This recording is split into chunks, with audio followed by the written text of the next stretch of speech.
मुतालबा करता हूँ एपका पाकिस्तान के प्लेटफॉर्म से कि एपका पाकिस्तान मुल्क की तंजीम है। इस तंजीम ने हमेशा सरकारी मुलाजमीन ग्रेड ए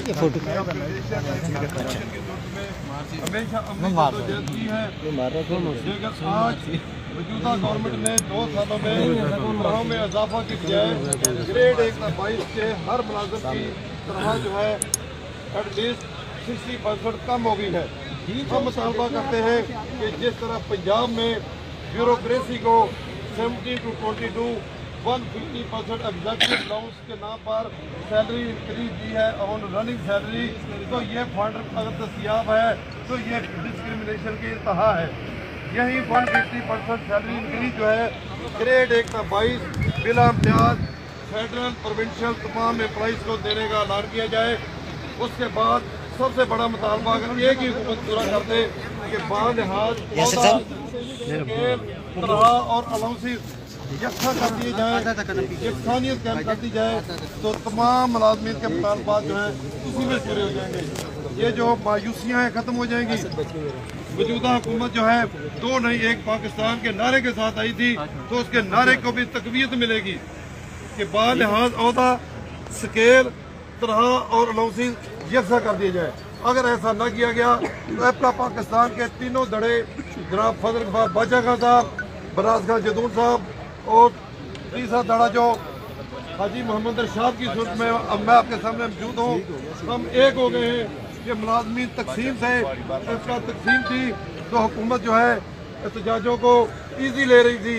अब जो हम धरने की कॉल देंगे, अगर आज हमें खुशखबरी न सुनाई गई, लॉलीपॉप खत्म हो जाने चाहिए। ये कोई ईमानदारी नहीं है कि किसी को नवाजा जा रहा है और किसी को डराया जा रहा है। आज पाकिस्तान क्लर्क एसोसिएशन जिंदाबाद, मुतालबात पूरे करो, हमारे मुतालबात पूरे करो। परवेज खटक साहब, अरबाब शिजा साहब पर मुश्तमिल कमेटी ने 2 महीने ज़ाया किए। वज़ीर आज़म साहब की बनाई हुई ये कमेटी 2 माह में पिछले बजट में तनख्वाह में इजाफा न दिया गया, कोई फौरी रिलीफ का ऐलान नहीं कर सकी। इससे बड़ा मजाक क्या है मुलाजमीन बरादरी के साथ। आज हम मुतालबा करते हैं कि without any delay immediately at least 120% salary increase का नोटिफिकेशन किया जाए। Upgradation of federal employees like wise provinces के नोटिफिकेशन किया जाए। वादा न किया जाए कि जितने भी इस्लामाबाद से मैं उन सबको शुक्रिया अदा करता हूँ।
इंशाअल्लाह।